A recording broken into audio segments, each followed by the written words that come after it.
खूब गांव की उन्नति करना, देश की उन्नति करना, सड़कें खूब बनाना, शांति व्यवस्था भी अच्छी रखना, देश के अंदर लूटपाट ना हो, लोग निर्भयता से जी सके, भय मुक्त वातावरण तैयार करो।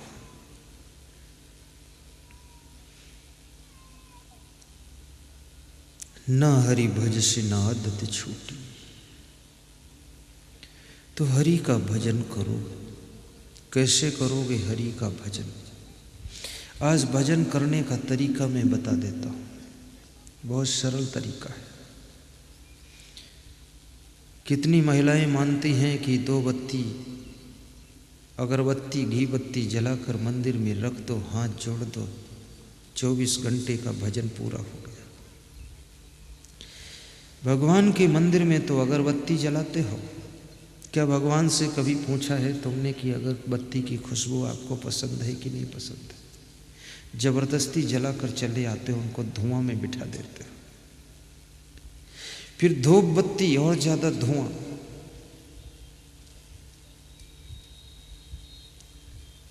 भगवान तो तुम्हारे सदाचार की सुगंध को लेना पसंद करता है, तुम्हारे सद्गुणों की खुशबू को भगवान लेना चाहता है। ये अगरबत्ती पगरबत्ती की खुशबू उसको नहीं चाहिए। कई बार हमारे पास लोग आते हैं, कितने घरों में मैं गया तो बहुत अगरबत्ती जला दिया।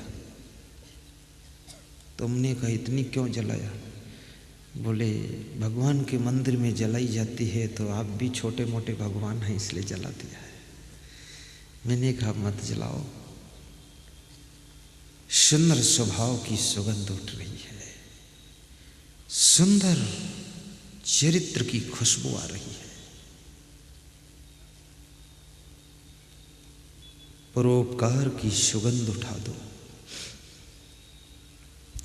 इंसान की खुशबू रहती है, इंसान बदलते रहते हैं, दरबार लगा रह जाता है, सुल्तान बदलते रहते हैं, सुल्तान बदलते रहते हैं।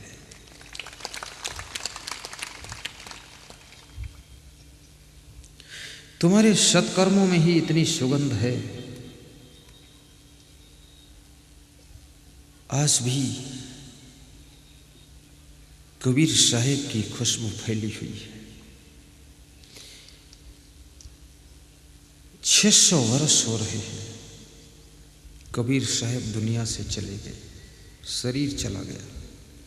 राम का भी शरीर चला गया, कृष्ण का शरीर चला गया, लेकिन सूक्ष्म रूप से उनकी खुशबू, उनकी सुगंध पूरे देश के कोने कोने में, विश्व तक फैली हुई है। और ज्यों-ज्यों समय बीतता है, खुशबू त्यों-त्यों और बढ़ती जा रही है।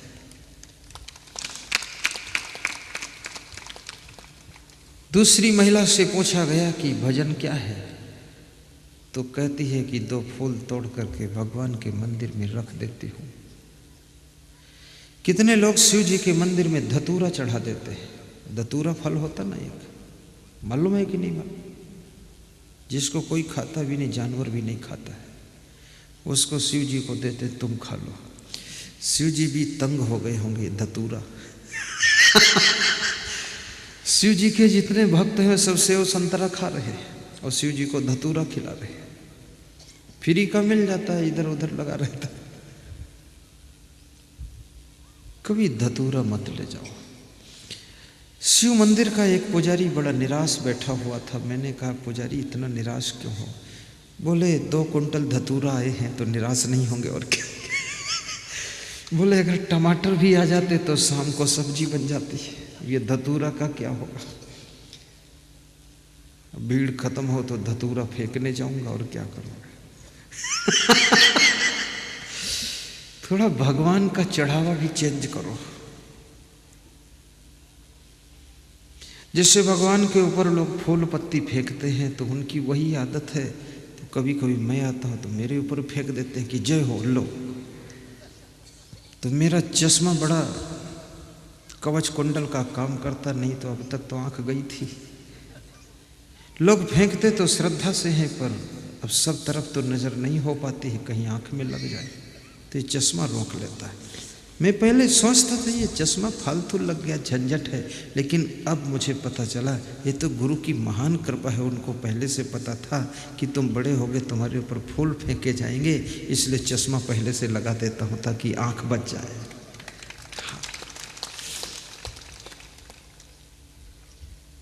संत गुरु के ऊपर फूल बरसाना है तो जिस राह से आ रहे हैं उस राह में आगे आगे फूल डालो।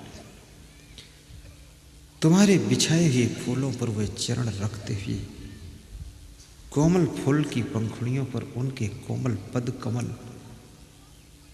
पड़े और चलते चलते वे व्यास गादी पर आए। और फूल हम क्यों भेंट करते हैं उनको? हे गुरुदेव, जैसे फूल कोमल होता है, फूल खुशबूदार होता है, फूल सुंदर होता है, ये फूल हम आपके चरणों में भेंट करते हैं। आप मेरे ऊपर ऐसा आशीर्वाद करना, ऐसी कृपा करना कि मेरा हृदय भी कोमल हो जाए और मेरी जिंदगी खुशबूदार हो जाए और मेरा जीवन इतना सुंदर हो जाए कि फूल से ज़्यादा मैं महक उठूं। इसलिए फूल चढ़ाते हैं। लेकिन तुम धतूरा क्यों चढ़ाते हो? क्या धतूरा बनना चाहते हो? मत चढ़ाना धतूरा। शिव भगवान के मंदिर में भी जाना सबसे बड़ी बात है। कभी मंदिर में जाओ, किसी गुरु के पास जाओ, अपना अहंकार भेंट कर दो।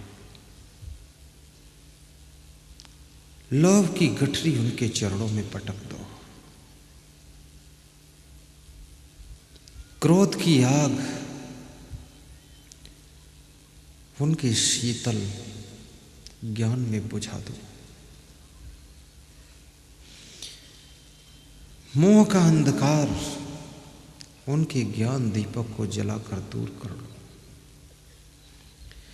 ईर्ष्या, द्वेष और नफरत की बीमारी को दूर करो। महान पुरुषों के चरणों में जा करके वहां से कुछ सीख कराओ, समझ कराओ, देख कराओ और कुछ न कुछ उनके चरणों में भेंट भी करो। और असली भेंट है कोई एक दुर्गुण का दान कर दो। धन भी दान करना चाहिए ताकि उनकी सेवा भी बने। कपड़ा दान करना चाहिए ताकि वस्त्र पहन सके। पादुका दान करना चाहिए ताकि उनके चरण सुरक्षित रह सके। घड़ी दान देना चाहिए ताकि वह टाइम पे प्रवचन कर सके। गिलास देना चाहिए ताकि पानी प्रेम से पी सके। लेकिन इसके साथ साथ में अपना दुर्गुण भी दान करना चाहिए ताकि तुम स्वयं जिंदगी सुख से जी सको। लोग तीर्थ में नहाने जाते हैं तो कुछ न कुछ वहाँ छोड़ते हैं। तो क्या छोड़ते हैं लोग?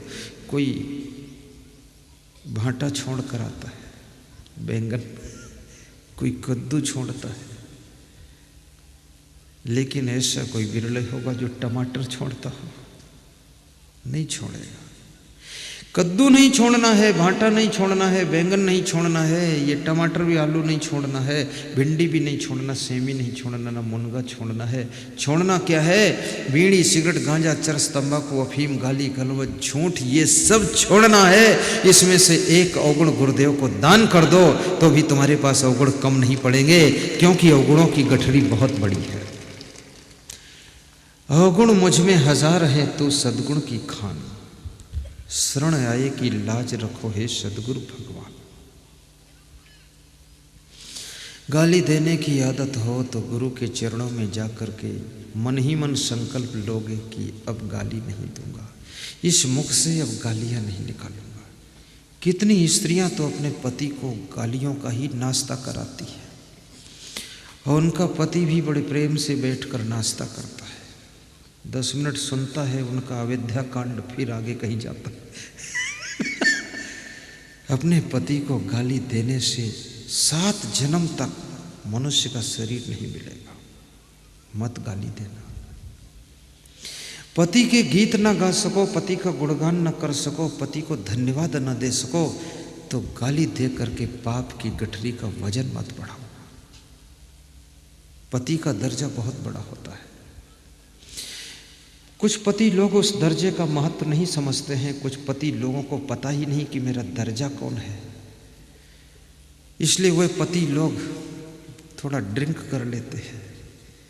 मैं पतियों से कहूँगा अपने दर्जा का पता लगाओ। तुम उस क्लास में हो कि पत्नियां तुम्हारे पैर छूती है, और जिसके पैर छुए जाते हैं वो पूजनी होता है। जो पूजनी होता है उसको शराब पीने का, नशा करने का कोई हक नहीं रह जाता। नहीं, तुम्हारा भी काम कर दूंगा, इनकी सब छोड़ा दूंगा शराब, लेकिन इनका सम्मान करना। आपके पति में कोई अवगुण भी हो एक दो, तो भी सवेरे उठकर उनके पैर छू, सास ससुर के पैर छू, माता पिता के पैर छू, बड़े भाई को भी प्रणाम करो। पैर छूने की परंपरा केवल हमारे भारत देश में है। भारतीय संस्कृति का मुकाबला विश्व की कोई संस्कृति नहीं कर सकती है। ये भारत देश ऐसा एक देश है जहाँ पर रिश्तों में माधुर्य है, परस्पर प्रेम की गंगा है, और एक दूसरे को सम्मान देने का नाम ही भारतीय संस्कृति है। अभी मैं किसी भक्त के यहाँ जाता हूँ, सबसे पहले सम्मान एक लोटा जल ला करके चरणों के सामने डाल दिया जाता है। जल क्यों डाला गया है? कि हे गुरुदेव, आपके चरणों के सामने हमने जल डाला है। जल से क्या होता है? जल से प्यास बुझती है, जल से स्नान होती है, मैल धुलता है। जल कैसा होता? जल शीतल होता, ठंडा होता है। हे गुरुदेव, हमारे अंदर भी जन्मों जन्मों की प्यास थी आपके दर्शन की, वो आपने दर्शन देकर बुझा दिया, तो हम आपके सामने जल डाल करके आपको शीतल जल का दर्शन करा दिया।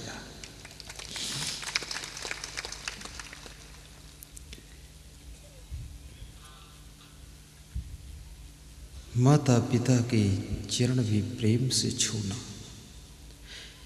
कभी माता पिता ने, सास ससुर ने, आपके पति ने कुछ कह दिया हो, उसको गांठ मत बनाना। सुबह कहा हो तो सुबह ही भूल जाना, शाम को कुछ कहा हो शाम को ही भूल जाना। नेगेटिव पॉइंटों को भुलाना सीखो, पॉजिटिव पॉइंटों को याद रखना सीखो। किसी ने तुम्हारे साथ में कुछ भी, कहीं भी कुछ अच्छा किया है, उसको हमेशा याद करोगे तो मन प्रसन्नता से भर जाएगा।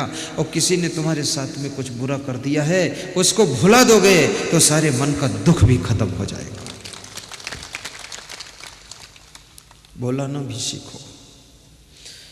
अभी मैं इतना प्रवचन सुनाता हूँ, तुम भूल जाते हो, याद थोड़े सब रहता है।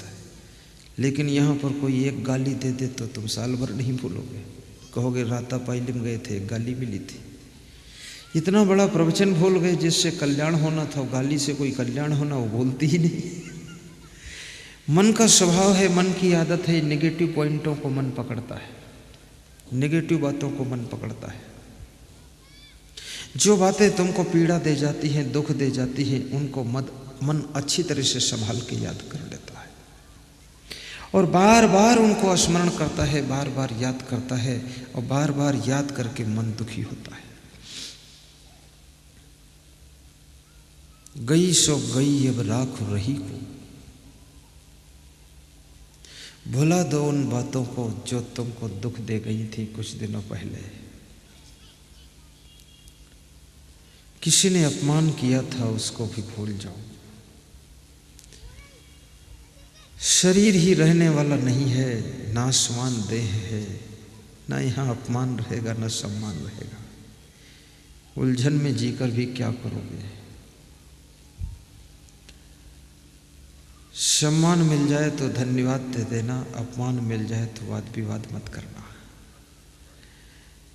क्योंकि सम्मान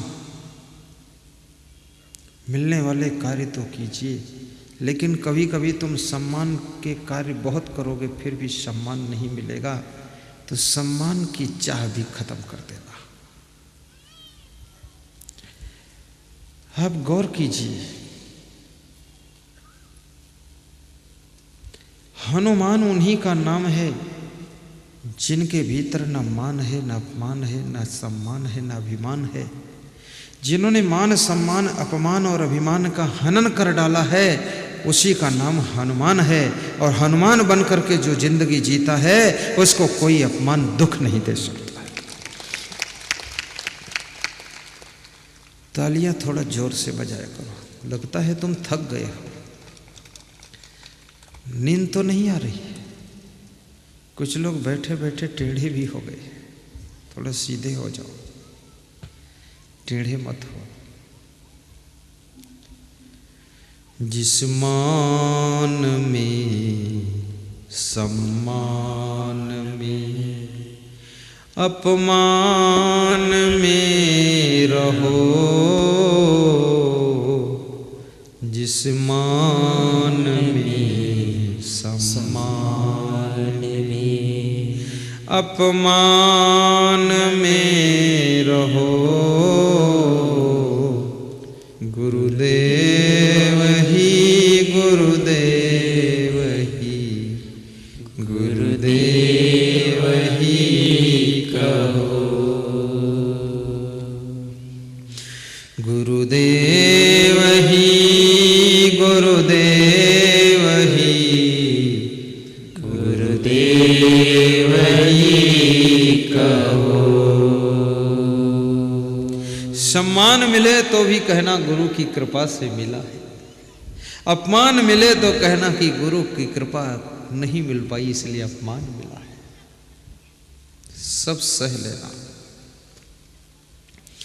जिस देश में जिस भेष में जिस गांव में रहो, साड़ी पहनो या सलवार, पैंट पहनो या शर्ट कुर्ता या पाजामा, कपड़े तो लाज बचाने के लिए है। कपड़े लाज बचाने के लिए हैं और ढंग से पहनो तो शरीर को सजाने के लिए भी है। जय हो।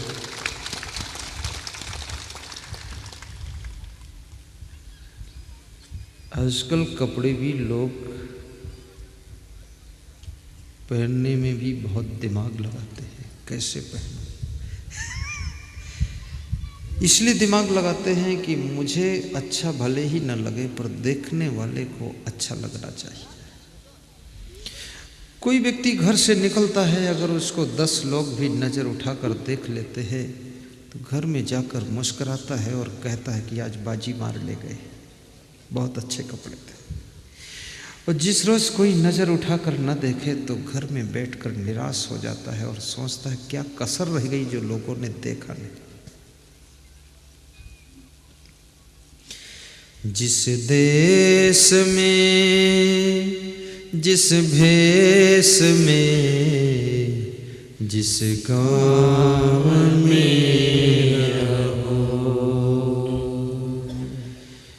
गुरुदेव ही गुरुदेव ही गुरुदेव ही कहो। धन्य हो। गुरुदेव ही गुरुदेव ही गुरुदेव ही कहो।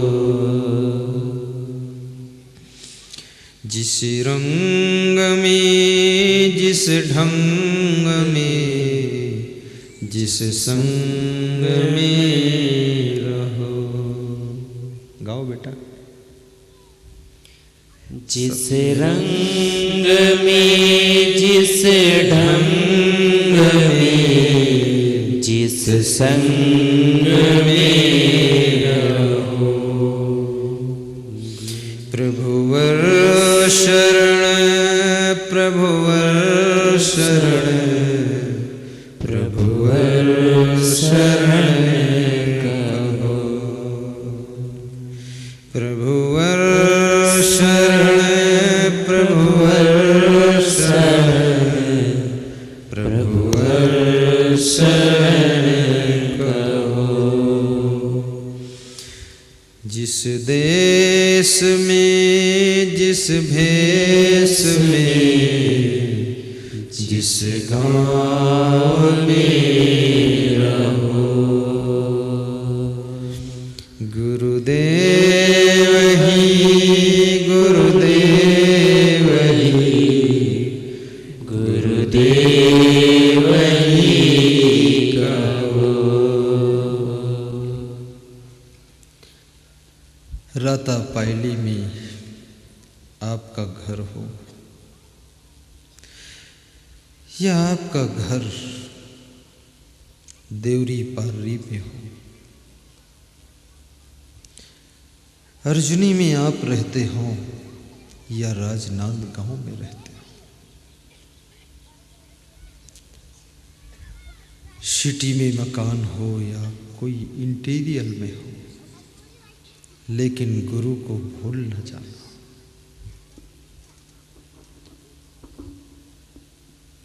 धनवान हो जाना फिर भी गुरु की भक्ति में लगे रहना।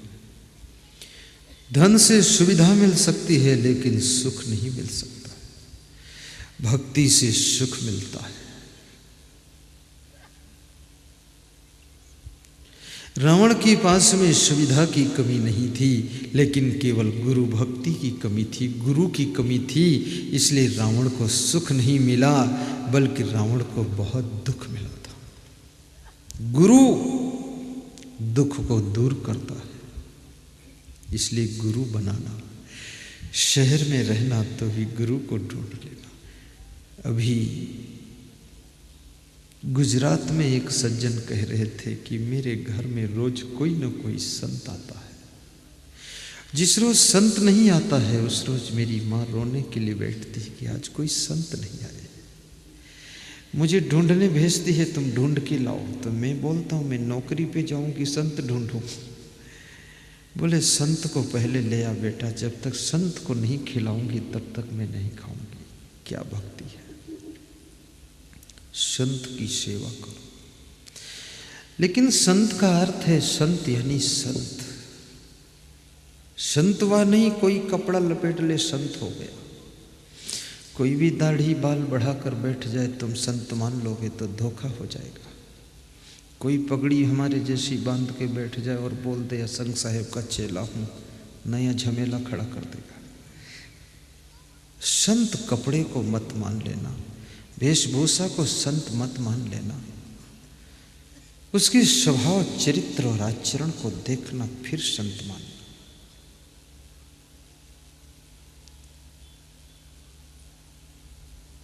रावण भी साधु के भेष में आया था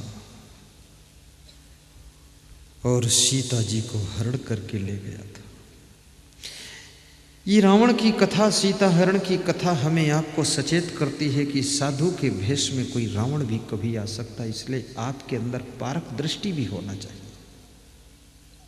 परखने की भी कला हो कि साधु है क्या चीज। अब जिसको तुम साधु के, कोई कहे 4 पैर जिसके होते हो, गाय होती 4 पैर की, गधी खड़ी हो तो उसके पास दूध दोहने जाओ तो 2 लात खाओगे। ये तो लक्षण बता रहे। 4 पैर तो बहुत से जानवरों के होते हैं। संत होगा वैराग्यवान होगा, जिसके लिए दूसरों का धन, दूसरों का सोना चांदी मिट्टी के ढेले के समान है। संत के अंदर लोभ लालच नहीं होगा। जो संत होगा उसके अंदर काम वासना शून्य होगी, कंट्रोल होगी। किसी की लड़की और बेटी और बहू की तरफ उसकी गलत दृष्टि नहीं होगी। उसकी तो दृष्टि जब होगी तो कृपा की दृष्टि होगी, नजर जब होगी तो दया की नजर होगी, और उसकी नजर से घर वालों का नजारा बदल जाएगा। जिसके सामने बैठ करके संसारियों की काम वासना भी शून्य होने लग जाती है, जिसके दर्शन से लोगों का क्रोध भी बुझने लग जाता है, लोभ भागने लग जाता है, मोह टूटने लग जाता है, प्रेम की गंगा उमड़ने लग जाती है, जिसके सानिध्य में बड़ा सुख और आनंद मिलता है, उसका नाम संत होता है।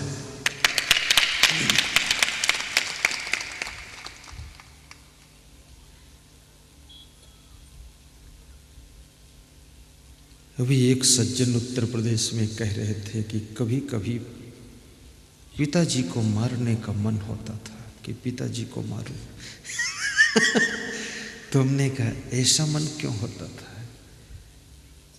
बोले पिताजी पिता तो है, लेकिन पिता होने का पता ही नहीं उसको पिता क्या होता है।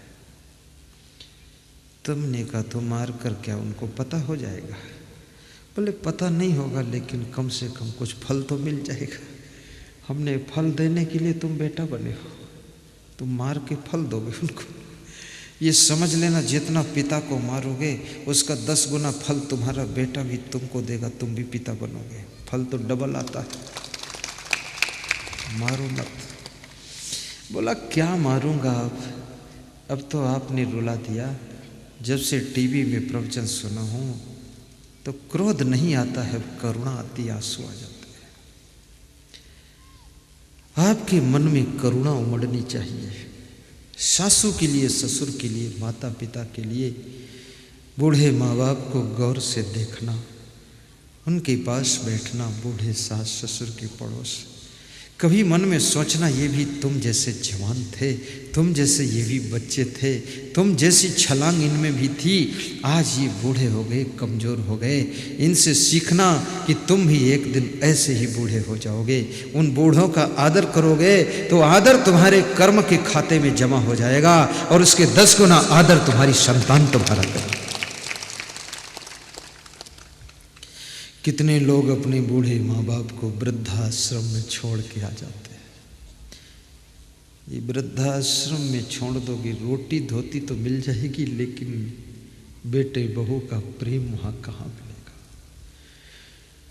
बूढ़े माँ बाप की आंखें अपने बेटे को देखना चाहती है, नाती पोता को देखना चाहती है, बेटी को देखना चाहती है। उनकी आंखें अपने घर के अंदर अपनी बहू को देख करके तृप्त होती है। हाथ से अपने नाती पोता को छू कर खुश होते हुए तुम वृद्धाश्रम में उनको डाल कर आ गए। अब बताओ उनकी क्या दशा होगी? वहां दीवालों को छू सकते, वहां नाती को कहाँ छुएंगे? हमारे आश्रम में एक अंधे साधु थे, तो वे जब हमको मिलते थे तो हमारे पैर छूते थे, फिर हाथ भी छूते थे, और यहाँ तक हाथ छू करके बोलते थे आपका सेहत अच्छा है, बहुत ठीक है। हमने कहा दिखता नहीं है तो ये छूते क्यों हो? बोले छू कर पता लगा लेता। बोले प्रेम है तो आपके पांव छूने का मन होता, हाथ छूने का मन होता है।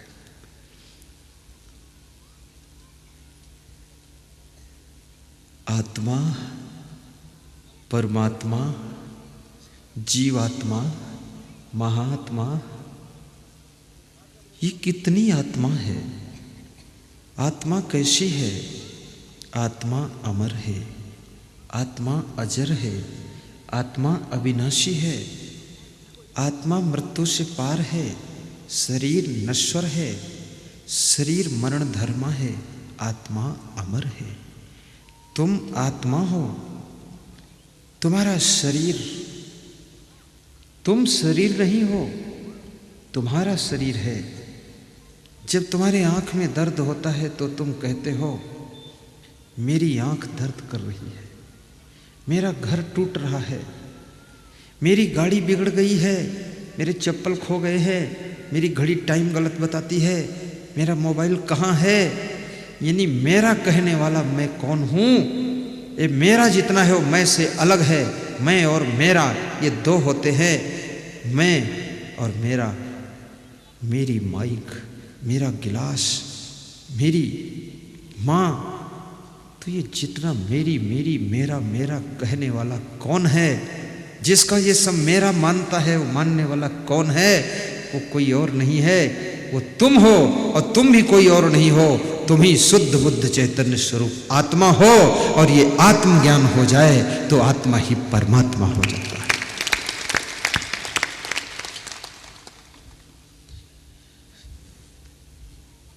मंदिरों में भगवान को ढूंढोगे वहां नहीं मिलेगा।